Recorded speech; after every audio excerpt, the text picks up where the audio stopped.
오늘은 성경을 볼 때, 어떻게 보는가, 하는 부분을 좀 하겠습니다. 이번에 이제 우리 수원에서 집회를 했는데, 어, 이틀 집회를 하고 나니까, 이제 우리 에베소서를 쭉 했거든요. 근데 에베소서를 쭉 하고 나니까 결론이, 야, 그 앞에 이제 그 플랜카드에 걸려있는 성경을 보고, 빨간색이 보인다. 뭐 이렇게 이제 우리가 이야기를 했었거든요. 성경을 볼 때, 이제 프리즘 성경에서 제일 먼저 시작한 게 뭐냐면 색깔을 넣는 겁니다. 성경에 색깔을 넣는 거예요. 처음에 이제 이 프리즘 문맥 키아즘 성경을 처음 대하는 사람은, 야, 이게 뭐, 무당집이 왔나?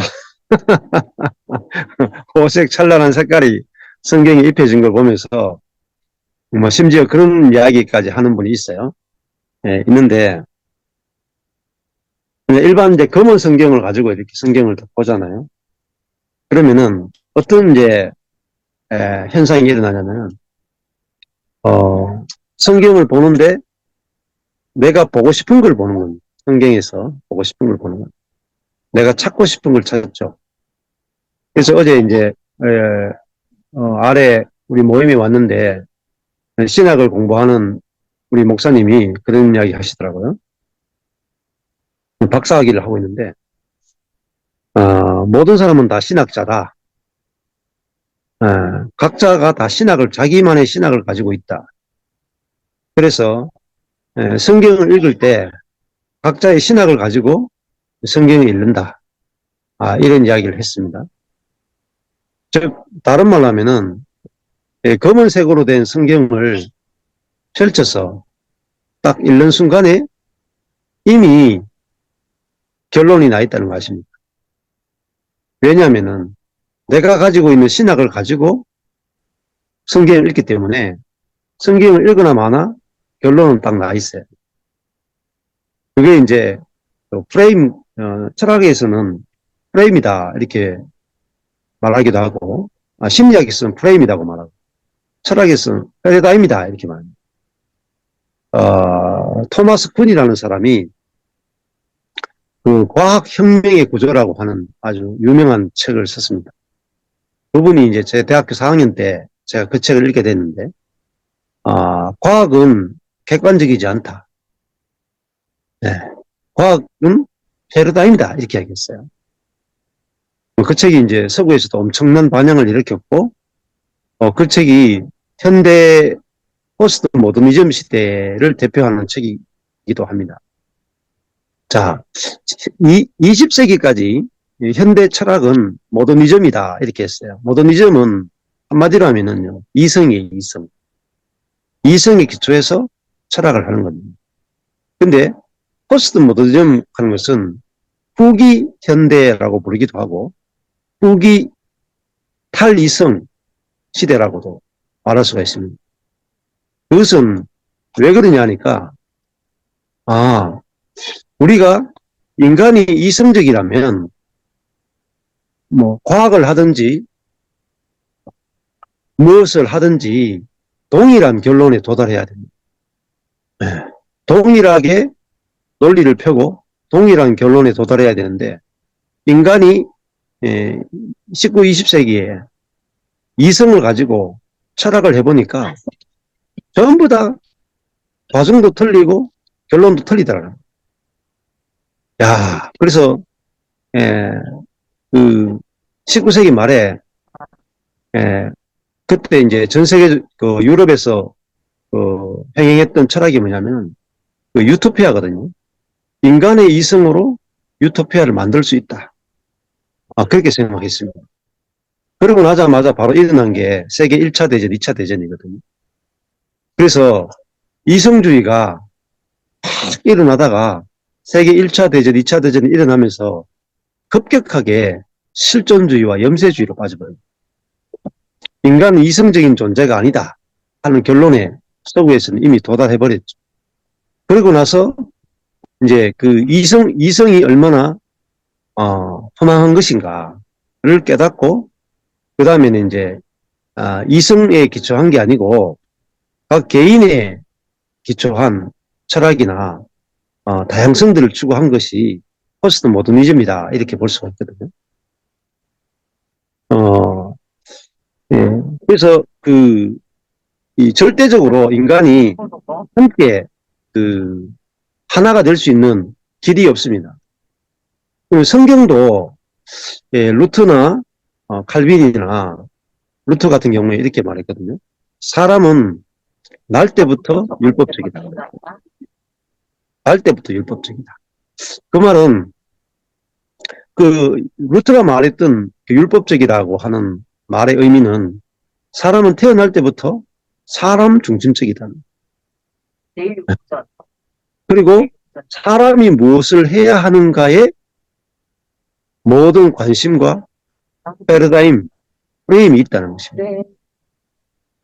사람이 날 때부터 율법적이라면 성경을 펴자마자 사람은 율법을 찾을 것이고, 그리고 성경에서 율법을 찾고 나면은, 야, 봐라, 내가 찾고 찾았던 것이 여기 있지 않는가 하고, 그 율법을 들고 이야기하고 적용하고 나올 때 내 말이 맞다 하고 끝날 거라는 거죠. 그래서 사람은 날 때부터 율법적이란 말은 성경을 해석하는 데 있어서도 아주 중요한 안경이라는 거죠. 그러면 성경을 해석할 때 율법을 벗어야 성경이 보인다는 거죠. 예. 다른 말로 하면은 율법이라 하는 것은 사람이 무엇을 해야 되고 사람이 어떻게 해야 되는가. 성경 안에서 사람의 역할과 사람이 할 일을 찾는 게 율법이라는 거예요. 그 복음은 뭐냐? 복음은 하나님이 하시는 일, 하나님이 하실 일을, 하나님 하신 일을 찾는 것을 복음이라고 합니다. 자, 그러니까, 이제 대부분의 장로교나 우리 뭐 신학교에서 항상 결론은 그겁니다. 신인 협동설. 하나님과 사람이 협력한다. 하나님 100%, 사람 100%다. 이렇게 이제 결론을 내려놓고 신학을 하거든요. 그러면 그 결론이 나 있는 이상은 아무리 성경을 봐도 그 결론 이상을 벗어날 수가 없는 거죠. 네. 근데 프리즘 성경에서 제일 중요한 게 빨간색입니다. 하나님, 예수님, 성령님. 빨간색이에요. 그럼 이 성경을 펼치자마자 빨간색을 봐야 됩니다. 근데 이 성경이 12가지 색깔로 되어 있거든요. 빨간색을 중심으로 해서 빨간색에 반응하는 사람을 하늘색, 파란색, 초록색, 녹색, 연두색 이렇게 되어 있어요. 하나님 예수님에 대해서 반대, 적대자들은 녹색, 보라색, 검은색, 뭐 땅색 이런 색으로 딱 나누어져 있어요. 12가지 색깔이 있는데 하나님 색깔은 빨간색이고 사람의 색깔은 하늘색이나 초록이나 보라나 검은색이에요. 그러면 성경을 볼 때 빨간색을 위주로 해서 하나님이 어떤 일을 계획하셨고 그리스도가 어떤 일을 하셨고 성령이 우리 안에서 어떤 일을 하시는가를 선포해 주는 것을 복음적 설교라고 합니다. 그게 이제 중심이 되는 설교가 복음이라고 부르고 사람이 해야 될 일을 찾아서 이제 설명해 주는 것을 율법이라고 부르죠. 예. 이게 이제 너무너무 중요합니다. 그래서 다시 돌아가면은 하나님의 역할과 사람의 역할을 나누어서 하나님이 이렇게 해야 되고 사람이 이렇게 해야 된다. 이 관점을 넘어서서 성경을 볼 때, 루터나 칼빈은, 원래 개혁주의는 복음을 선포하는 것을 설교라고 봤거든요. 네. 그러면 그 관점에서는 사람이 해야 되는 역할은 역할에 포커스를 맞추는 게 아니라 하나님이 하시고 하신 일을 선포하고 그 다음에 본문에서 사랑의 하나님, 은혜의 예수 그리스도, 우리 안에서 역사하시는 성령을 보게 해서 하나님의 사랑을 경험하고 예수 그리스도의 은혜를 발견하고 누리고 성령의 역사하심이 믿어지고 경험되고 누리는 것이 성경을 보는 가장 중요한 핵심이라는 것입니다. 자, 그러면은 한번 이제 생각을 해보시면은 성경을 볼 때 내가 성경을 1시간을 묵상을 했습니다. 에베소서를 이렇게 봤습니다. 에베소서를 보고 나서 보통 남는 게 뭐겠습니까? 에베소서를 1시간 이렇게 봤어요. 보고 나서 야, 복음의 진리라는 이런 거구나. 교리라고 하는 것은 이런 거구나. 이렇게 이제 끝나는 경우도 많고 아니면은 야, 남편이 아내를 사랑하고 아내는 남편에게 순종하고 그렇게 해야 되는 거구나. 이렇게 적용하고 끝날 수도 있습니다. 네. 그런데 거기에 포커스를 두면은 복음적 설교라고 할 수가 없다는 것입니다. 네. 복음적 설교는 이 에베소서를 읽을 때 야, 하나님 어떤 분이고 예수님 어떤 분이고 성령이 어떤 분인지를 본문에서 발견해서 그 하나님을 묵상하고 그 하나님을 만나고 그 하나님을 맛보고 그 하나님으로 인해서 쾌락을 누리는 희락을 누리는 거예요. 네. 그래서 하나님과 예수님과 성령님을 누리고 나면은 그거를 뭐라고 말하냐면은 은혜를 받았다 이렇게 표현하거든요. 은혜를 누렸다 이렇게 표현합니다. 그래서 성경을 읽으면 읽을수록 어떤 쪽으로 결론이 나야 되냐면은 오늘 본문에서 내가 야, 하나님을 알게 됐다. 하나님의 사랑에 대해서 더 깊이 알게 되었고 예수님의 은혜에 대해서 더 깊이 풍성하게 알게 되었고 성령님의 역사하심에 대해서 내가 풍성히 알게 되었다. 그래서 내가 주님을 찬양합니다. 주님을 경배합니다. 주님밖에 없습니다. 하고 이제 그 감사와 기쁨과 경배가 나와야 그것이 성경을 제대로 봤다는 것입니다. 그러면 성도들이 집에서 혼자 성경만 읽어도 이 생수가 넘치게 되고 말씀을 보는 아주 풍성한 재미와 감동과 은혜가 있다는 것입니다. 그래서 이 성경을 보는 것이 가장 중요한데 지금까지 대부분의 이제 목사님들이 목회할 때 목사님이 설교하고 성도들은 일반적으로 받아먹는 그런 식의 신앙생활을 대부분 다 가르쳤거든요. 그러니까 목사님이 고기를 잡아서 요리해서 어떨 때는 뼈까지 다 발라가지고 맛있게 살만 딱 해가지고 성도들에게 딱 주죠. 그래서 성도들은 그냥 다 요리된 거를 받아 먹기만 했단 말이에요. 근데 맛이 없으면은 또 옮겨요. 그럼 다른 데 가면은 거기도 다 요리된 음식을 갖다 줘요. 근데 여기 내가 요리했는 생선 요리하고 저쪽에서 요리한 생선 요리하고 저쪽이 더 맛있으면 다 절로 가버려요.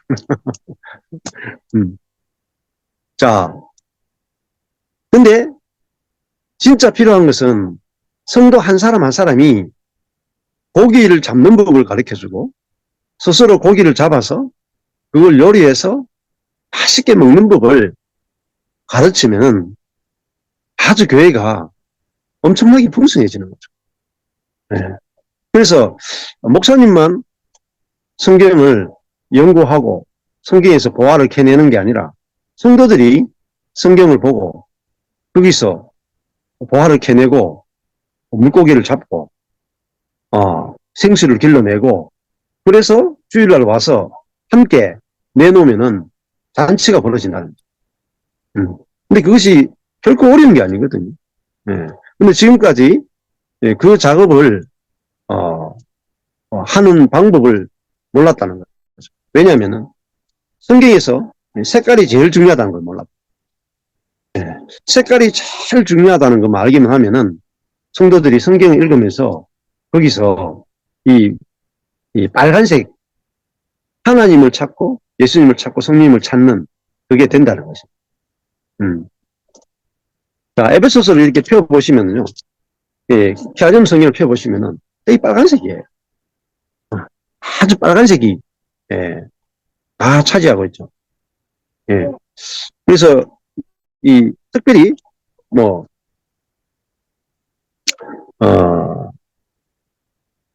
그 에베소서 1장에 20절에서 뭐 23절 이렇게 쭉 한번 보시면은 이렇게 나오죠. 그 능력이 그리스도 안에서 역사하사 죽은 자들 가운데서 다시 살리시고 하늘에서 자기의 오른편에 앉히사 모든 정사와 권세와 능력과 주관하는 자와 이 세상뿐 아니라 오는 세상에 일컫는 모든 이름 위에 뛰어나게 하시고 또 만물을 그 발 아래 복종하게 하시고 그를 만물 위에 교회의 머리로 주셨느니라. 교회는 그의 몸이니 만물 안에서 만물을 충만케 하시는 자의 충만이니라. 이렇게 되어 있습니다. 자, 여기 보면은 20절에서 23절이잖아요. 그러면은 어떻게 설교할 거냐? 20절에서 23절 어떻게 설교할 거냐? 어떻게 이 본문을 보고 포인트가 뭔가? 바다에 가든지 물에 가든지 무슨 물고기를 잡을지 어종 선택을 해야 될 거 아닙니까? 볼락을 잡을지 그림을 잡을지 장어를 잡을지 뭔가 선택을 해야 되는데 이 성경을 탁 읽을 때 그냥 대부분이 이 본문을 읽다가 내게 감동되는 부분을 이렇게 딱 찾아가지고 내가 이야기하고 싶은 부분을 이렇게 설교를 하는 경우가 대부분입니다. 근데 그걸 이제 주제 설교다 그렇게 말하는데 진짜 성경 중심적 설교는 이제 강해 설교라고 볼 수 있죠. 마틴 로이 존스 목사님이 설교는 성경 한 절 한 절을 풀어나가는 강해 설교가 되어야 진짜 설교가 된다. 그렇게 말씀했습니다. 이번에 이제 그 광주에 있는 한 목사님이 이번에 집회에 참석해가지고 마지막 날 와서 소감을 이야기해보라 했는데 그 목사님이 참석도 안 했는데 뒷부분에 잠시 참석해서 이제 간증을 하는데 제가 하는 설교를 이렇게 들어보니까 뭐가 딱 보여지냐면은 성경을 읽어주는 것 같다는 그 성경을 있는 그대로 읽어주는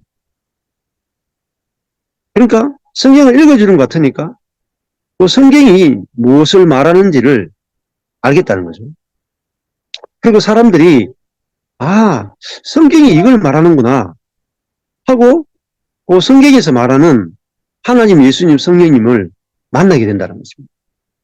그러면서 야 저렇게 쉽게 설교하면은 내가 더 잘하겠다 이렇게 이제 이야기 하시더라고요.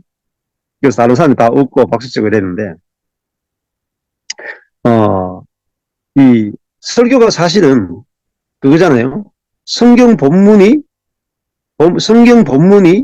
이야기하고 싶어 하는 것을 정확하게 전달하는 거죠. 그게 선지자잖아요. 정확하게 전달하는 거예요. 그래서 한 절 한 절 풀어나가는 게 중요합니다. 그런데 그 풀어나갈 때 제일 중요한 게 뭐냐면은 주어 목적어 서술을 찾는. 그리고 그 주어를 중심으로 본문을 풀어가는 것입니다. 그러면 오늘 에베소 1장 20절에서 23절을 읽었다. 그러면은 제가 지금 하나도 준비 안 했거든요. 전혀 준비 안 했어요. 준비 안 했는데 성경이 어떤 본문을 갖다 대든지 즉시 설교할 수 있어요. 어떻게 설교하느냐? 본문을 읽을 때 빨간색을 중심으로 주어를 중심으로 하나님, 예수님, 성령님이 어떤 분이시고 어떤 일을 하는지를 정확하게 설명해 주는 거예요. 자, 그럼 오늘 한 본문 보시면은 예, 그 능력이 그리스도 안에서 역사하사 그렇게 돼 있죠. 자, 그 능력이 주어예요. 자, 그 능력은 누구의 능력인가 알려면은 19절에 보시면은 그의 힘의 강력으로 역사하심을 따라 믿는 우리에게 베푸신 능력의 지극히 크심이 어떤 것을 너희로 알게 하시길 원한다. 자, 믿는 우리에게 역사한 그 능력이거든요. 그 능력은 그리스도에게 역사하신 능력이죠. 그러니까 1장 20절에 능력은 하나님의 능력, 성령의 능력입니다. 자, 주어가 하나님의 능력이죠. 성령의 능력이죠. 하나님의 능력이 어디 역사했는가? 그리스도 안에서 역사했다. 하나님의 능력이 역사했다. 하나님의 능력이 어디서 역사했는가? 그리스도 안에서 역사했다. 자, 하나님의 능력이 그리스도 안에서 역사하니까 어떤 일이 벌어졌는가? 죽은 자들 가운데서 다시 살리셨다. 에게이로 하는 말은 부활시키셨다. 하나님의 능력이 죽어있는 무덤에 있는 장사 지낸 바 된 그리스도 안에서 에네르게오 역사가 되니까 그를 부활시켜버렸다. 자, 그 능력은 무슨 능력이냐? 부활의 능력이다. 그 능력은 어디 역사했는가? 안에서 역사했다. 그리고 그 능력은 부활을 시킬 뿐만 아니라 하늘에서 자기의 오른편에 앉히셨다. 승천시켜버린 능력입니다. 예수님을 부활시킬 뿐만 아니라 하늘에 앉히는 능력이다. 앉히는 능력. 그리고 그 능력이 첫 번째는 다시 살리시고 두 번째 하늘에서 오른편에 앉히시고 그 다음에 세 번째는 모든 정사와 권세와 능력과 주관하는 자와 이 세상뿐 아니라 온 세상에 일컫는 모든 이름 위에 뛰어나게 하셨다는 거예요. 이게 세 번째죠. 뛰어나게 하시고 모든 것 위에 가장 높고 가장 탁월하게 가장 위에 두셨다는 거예요. 그래서 네 번째는 만물을 그 예수 그리스도의 발 아래 복종하도록 만드셨다. 그리고 다섯 번째는 그를 만물 위에 교회의 머리로 주셨다. 이 다섯 가지가 하나님의 능력이 그리스도에게 역사하셔가지고 그리스도에게 일어난 일입니다. 놀랍지 않습니까? 근데 오늘 본문을 보면은 주어가 하나님의 능력이죠. 성령의 능력이죠. 그 능력이 그리스도 안에서 역사했다 그러죠. 주어가 하나님의 능력이고 스스로가 역사해요. 그러면 그리스도는 스스로 부활한 게 아니고 스스로 하늘에 올라간 게 아니죠. 자기 스스로 모든 것을 복종시키고 모든 것을 자기 발 아래 들게 자기 스스로 뛰어나게 되신 게 아니다. 아주 중요하잖아요. 주어 목적어 서술을 아는 것. 예수님이 스스로 하신 게 하나도 없어요. 여기서는. 네. 다시 살아나고 하늘 보좌 우편에 앉고 모든 일이 이름 위에 뛰어나게 되고 만물이 그 발 아래 복종되고 그분이 교회의 머리가 되는 것. 이 5가지는 하나님의 능력이 하신 거예요. 맞죠? 네. 근데 이 20절, 21절, 22절을 읽으면서도 주어 목적어 서술을 안 보면 누가 했는지 주체가 분명하지 않아요. 주체가 분명하지 않으면은 우리에게 은혜가 없습니다. 자, 예수님을 부활시키고 하늘의 보좌에 앉히고 뛰어나게 하시고 만물이 복종하게 하시고 교회의 머리를 주셨다. 이것을 하나님이 다 하셨다. 이걸 뭐라고 말하냐? 복음이라고 합니다. 예수님이 한 게 없죠. 이 5가지 예수님이 1도 숟가락 얹은 거 없어요. 하나님이 다 하셨어요. 예수님 어디 계세요?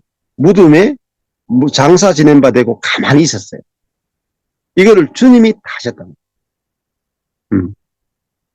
근데 똑같이 이 20절의 그 능력이 어디에 역사한 능력이 예수 그리스도에게 역사한 이 능력이 19절에 그 힘의 강력으로 역사하심을 따라 믿는 우리에게 베푸신 능력이다.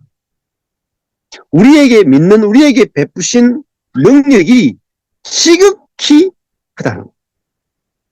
자, 베푸실 능력도 아니고 베푸신 능력이에요. 그리고 그 능력은 초월한 능력이다. 초월적이고 크고 큰 거대한 빛이란 말이에요. 지극히 크다는 말. 히페르 발로 이게 지극히란 말은 초월하다는 것이죠. 크다는 말은 메가도스 큰 거대한 초월적으로 큰 능력이 우리에게 베풀어졌다. 그러면 그리스도에게 베풀어진 5가지 하나님의 능력의 역사가 그리스도인인 우리에게도 역사했다. 죽음에서 부활하고 하늘 보좌 우편에 앉고 모든 이름 위에 뛰어난 이름 하나님의 자녀가 되는 권세를 받았고 만물을 복종시킬 수 있는 생명으로 통치할 수 있는 그런 자가 되어 만물의 머리로 우리를 세우셨다. 이 능력이 그리스도인에게 역사하신 베풀어진 능력입니다. 여기서 우리가 할 일이 없죠. 그리스도인이 할 일이 없잖아요. 하나님이 하신 놀라운 일이잖아요. 그런데 문제는 그리스도인들이 자기에게 베풀어진 능력이 지극히 크다는 사실을 모른다. 그래서 바울이 지금 에베소서 1장 19절에서 믿는 우리에게 베푸신 능력이 지극히 크심이 어떤 것을 너희로 알게 하시기를 기도한다. 그러니까 중요한 것은 성도들이 모르는 게 문제예요. 복음을 모르는 게 문제예요. 기쁜 소식을 모르는 게 문제예요. 하나님이 행하신 일이 얼마나 큰지를 모르는 거예요. 그러니까 다 뭘 보냐면 자기의 능력을 보는 거예요. 자기를 보는 거예요. 하나님이 베푸신 능력은 보지 않고 육신의 눈으로 자기를 보는 거예요. 육신의 눈으로 형제를 보는 거예요. 육신의 눈으로 교회를 보는 거예요. 절망적이잖아요. 소망이 없잖아요. 근데 사도 바울은 지금 감옥에 있잖아요. 에베소 쓰면서 감옥에 있잖아요. 감옥에 있으면서 에베소 성도들에게 하나님이 그리스도 안에서 그리스도를 통해서 이루신 놀라운 능력은 곧 우리에게 역사하는. 하나님 아버지께서 예수 그리스도에 행하신 모든 일은, 모든 능력은 우리에게 동일하게 일어났다. 이만큼 혁명적인 말씀이 됐습니까? 근데 이 에베소 본문에 있는데 아마 98%의 성도는 그리스도인에게 일어난 놀라운 일에 대해서 한 번도 들어보지 못하고 죽을 겁니다. 왜냐하면 에베소서를 보면서도 빨간색을 위주로 봐야 되고 하나님이 주어가 돼서 하나님이 하신 일을 중심으로 봐야 되는데 그걸 볼 수가 없는 거예요. 배운 적이 없으니까. 그냥 에베소 읽으면요. 그냥 다 단어는 다 알아요. 만물, 충만, 복종, 권세, 정사, 역사, 지극히 크다. 다 알죠. 근데 진짜 그 뜻을 모른다. 지금 에베소가 우리에게 무엇을 이야기하는지를 모르는 거예요. 자, 그러니까 여기서 오늘 읽었던 이 에베소 1장 19절에서 23절은 하나님이 하신, 베푸신 놀라운 능력을 이야기하고 있잖아요. 여기에 우리의 적용이 어디 있겠습니까? 네, 아는 거죠. 아는. 그 다음에 마지막에 23절에 가보면 교회는 그리스도의 몸이다. 이것도 놀랍지 않습니까? 교회는 그리스도의 몸이다. 이것만큼 교회의 본질에 대해서 잘 말해주고 있는 구절이 없죠. 교회는 그리스도의 몸이다. 그러니까 교회의 머리는 그리스도다. 22절에서는 교회의 머리는 그리스도. 그 다음에 22절에 머리는 그리스도고 몸은 교회고 몸인 교회의 발밑에 뭐가 있냐? 만물이 있어. 이게 질서예요. 질서. 머리가 그리스도고 몸이 교회고 몸인 교회의 발밑에 만물이 복종하고 있다. 이게 하나님께서 행하신 놀라운 일이에요. 교회는 교회의 발 아래 만물이 복종한다. 근데 이 캐톨릭이나 이런 데서는 이걸 정치적으로 힘으로 밟고 누르려고 했잖아. 그 교회를 잘 이해 못한 거죠. 교회가 만물을 그 발에 복종시키는 것은 내가 적용하는 게 아니다. 이미 그렇게 된 것을 보는 거죠. 아는 거죠. 그리고 그 만물을 그 발 아래 복종시키는 것은 머리가 몸인 교회를 자기 생명으로 똑같이 통치함으로 머리의 생명에 의해서 하루 나타나는 그 몸을 통해서 머리의 생명으로 머리와 몸은 하나잖아요. 머리가 그리스도면 몸도 그리스도잖아요. 이미 머리 대신 그리스도와 몸인 교회는 하나거든요. 한 생명이거든. 한 성분이거든. 야, 그렇구나. 교회를 그리스도의 몸으로 만드셨구나 하면은 교회가 머리 대신 그리스도의 표현처럼 그리스도의 생명의 표현처럼. 그럼 이 그리스도는 아담과 다르잖아요. 아담과 다르고 하나님의 생명으로 통치하는 거잖아요. 그 하나님의 생명은 특징은 김세인 교수가 그렇게 표현했거든요. 아가페는 충만해서 내어주는 거예요. 우리가 충만하면 달라는 게 없고 내어주는 거죠.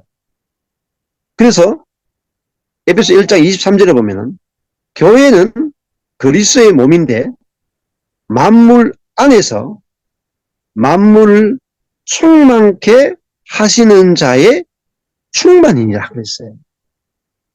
다른 말 하면 이거잖아요. 주어는 교회예요. 교회는 서술로는 뭐예요? 충만이니라. 이루어진 거죠. 교회는 뭐냐? 충만이에요. 교회는 뭐가 충만하냐? 만물 안에서 만물을 충만케 하시는 분이 충만한 것이 뭐냐? 교회라. 그러니까 교회가 그리스도 성령 충만을 받기 위해서 노력할 필요가 없습니다. 이미 교회는 머리 대신 그리스도와 연합된 그리스도로 충만한 그리스도의 몸이다. 저는 이게 딱 보이더라고요. 14년 전에 교회는 이미 그리스도의 몸이 되었고 교회 안에는 그리스도가 충만하구나. 저희 교회가 조그마한 교회인데도 그게 보이더라고요. 교회는 그리스도로 충만케 해놓으셨다. 충만. 그러면 머리 대신 그리스도를 충만하게 경험하려면 어디 가야 됩니까? 부흥회 가고 집회 가고 세미나 가고 음식 가고 그게 아니죠. 머리 대신 그리스도를 충만하게 경험하는 비결은 교회입니다. 교회란 뭐냐? 교회는 두세 사람이 그리스도의 이름으로 모이는 거죠. 자기 자아로 모이는 게 아니라 나는 죽고 그리스도가 사는 그 그리스도의 생명, 머리의 생명에 의해서 통치받는 사람들이 모인 곳이 모이는 그 모임이 바로 교회잖아요. 그래서 머리의 생명을 공급받아서 그 머리의 생명으로 머리의 통치를 받아서 살아가는 그 교회는 그리스도의 몸으로서 하나님의 생명과 하나님의 사랑과 하나님의 자원이 충만한 것입니다. 충만하다는 말은 결핍이 없다는 거예요. 결핍이 없다는 말은 천국이란 말이에요. 교회가 천국이고 천국이 교회예요. 그러면 교회 안에만 있으면 부족함이 없습니다. 이게 교회예요. 하나님께서 교회를 자기 몸된 교회잖아요. 자기 몸된 교회. 그리스도의 몸된 교회고 그리스도의 피로 값주고 사는 교회. 하나님의 영광을 나타내기 위해서 만든 게 교회입니다. 그래서 하나님의 소원은 사람들 속에 사시는 거거든요. 그래서 에덴 동산에서부터 예수님 오실 때까지 하나님의 가장 강렬한 소망은 사람들 속에 당신의 집을 건축하는 거죠. 사람을 통해서 자신의 생명과 영광과 통치를 다 드러내는 거죠. 그래서 하나님 예수 그리스도를 통해서 이 땅에 당신이 거할 집을 건축하셨고 당신이 몸으로서의 교회를 건축하시고 지금 교회 안에 내주하시고 사신단 말이에요. 이게 기쁜 소식이잖아요. 그래서 여기서 우리가 읽었던 이 본문에서 우리가 해야 할 일이 하나도 없습니다. 중요한 것은 하나님이 해놓으신 일을 발견하는 거죠. 그리고 그것을 기뻐하는 거예요. 기뻐하는 거예요. 야, 우리 눈에 정말 교회가 하나님이 충만한 곳으로 보이는 것. 그리스도가 충만한 곳으로 보이는 것. 성령이 충만한 곳으로 보이는 것. 내가 내 자신을 보는데 하나님이 충만하고 그리스도가 충만하고 성령이 충만한 그런 존재로 보이는 거예요. 자, 이게 적용이라면 적용입니다. 이 복음에 대해서 내가 알아지고 믿어지는 거예요. 그러니까 신나지 않습니까? 교회가 하나님, 예수님, 성령님이 충만하다. 교회는 하나님의 능력과 하나님의 운행하심과 하나님의 인도하심이 하나님의 지혜가 충만하다. 이게 알아지고 믿어지면 나타나요. 모르면요? 모르면 땡! 없어요. 왜냐? 5달란트, 2달란트, 1달란트 줬는데 1달란트 받은 사람은 하나님을 인색한 사람으로 알아서 인색한 주인으로 알아서 1달란트를 감추어 쓰질 않아. 그래서 뭐라 그랬습니까? 악하고 게으른 종하고 있습니다. 달란트는 1달란트는 어마어마한 돈입니다. 어마어마한 돈이에요. 근데 그거를 하나님은 우리에게 1장 19절에 믿는 우리에게 베푸신 능력의 시극히 크심이 뭐냐? 이게 달란트. 달란트. 하나님 주신 은혜다. 이 은혜를 몰라서 다 감춰놓고 우리의 능력과 우리의 지혜로 산다면 주님이 우리를 볼 때 악하고 게으른 존재, 하나님을 인색한 분으로 만들고 우리의 자원으로 살다가 하나님의 자녀의 영광을 나타내지 못해. 그래서 교회가 하나님이 충만히 나타나고 성령의 충만이 나타나고 그리스도의 충만이 나타나면 어떻게 됩니까? 만물이 교회에게 복종합니다. 교회의 발 앞에 복종하는 것입니다. 이것이 하나님의 길입니다. 그래서 이 그리스도인이라 하는 이 존재가 하나님이 시극히 큰 하나님의 능력이 베풀어진 존재가 교회가 삼일째 하나님이 충만한 것이다. 이거 맞고 신나고 기쁜 소식이 어떻겠습니까? 이게 실제로 이 기쁜 소식이 알아지고 경험되고 누려지면은 얼마나 교회가 풍성하겠습니까? 충만하니까 다 퍼줄 거 아니에요.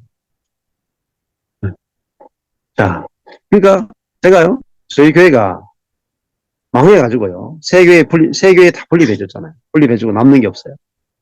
뭐, 사례비도 안 들어오고, 성도도 없고, 아무것도 없어요. 근데요, 제 마음속에요, 우리 교회가 너무 많이 가지고 있는 거예요. 충만한 거야. 하나님이 충만하고, 예수가 충만하고, 성령이 충만한 거야. 복음이 충만하고, 말씀이 충만하고, 안식이 충만한 거야. 그랬었잖아요. 이거 퍼줬어요. 주변에게. 하늘에 속한 신령한 것을 퍼주는 거예요. 계속 퍼줘도 포괄되지 않아요. 퍼주면 퍼줄수록 더 많이 나와요. 이게 배에서 생수가 솟아난다는 거예요. 말씀도, 그죠? 생명도. 모든 것도 퍼주는 거예요. 저희 교회가 경산에 조그마한 교회인데요. 경산 여기 영남대학교에 있는 모든 선교단체를요. 저희가 다 우리 예배당에 왔어요. 주중에 다 쓰거든요. 전기, 수도, 공간 다 써요. 사용료 1도 안 내요.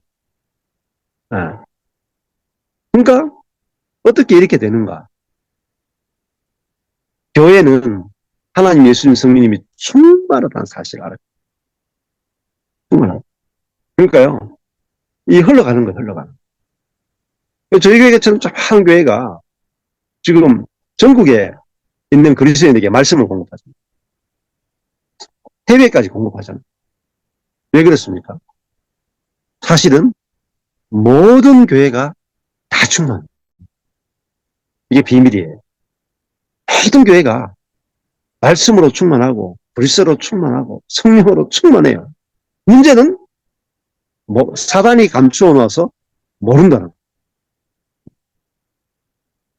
그래서 사도 바울이 믿는 우리에게 교회에게 베푸신 능력이 시극히 크심이 어떤 것을 너희로 알게 하시기를 기도한다. 이게 기도예요.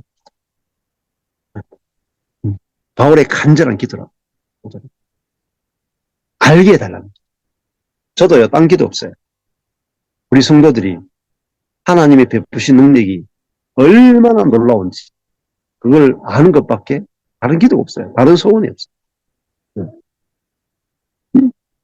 이것만 알면 끝나는 거예요. 교회도 그렇고 그리스도 인의 삶도 다 끝나버립니다. 예. 그래서 오늘 이 19절에서 23절까지 봤잖아요. 빨간색 중심으로, 주어를 중심으로 제가 적석에서 이렇게 설교를 해드렸습니다. 예. 자, 이렇게 하시면 되거든요. 아주 쉬워요. 그러면 성도들이 이 본문에서 하나님, 예수님, 성령님을 딱 만난다고. 하나님을 새롭게 알게 되고요. 예수님을 새롭게 알게 되고, 성령님을 새롭게 알게 됩니다.